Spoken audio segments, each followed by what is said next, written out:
பயங்கரவாத செயல்களால் உங்கள் பழி உணர்ச்சியை காட்டினால் அதனால் பாதிக்கப்படுவது உன்னை பெற்று தாங்கும் இந்த பரந்த பூமிதான் பாதிக்கப்படுகிறது. நீ வாழும் நாடுதான் பாதிக்கப்படுகிறது. அதை உணர்வாயா என் நண்பனே?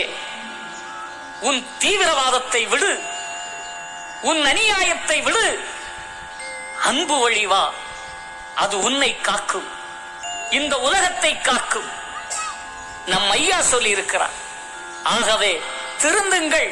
போர்வெள்ளை கொக்கு அது புழு திங்க போன இடத்திலே புழு எட்டி கொத்த கண்டேன் சிவனே ஐயா. இன்னொரு வகையிலே பாருங்கள், கொக்கின் இறை புழுவானது.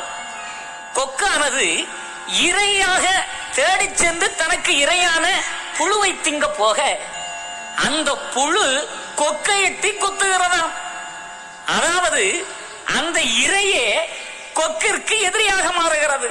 அன்பானவர்களே, நம்முடைய வாழ்க்கையில நாம் சாப்பிடும் உணவே நமக்கு எதிரியாகிறதே. உணவே விஷமாக போகிறதே.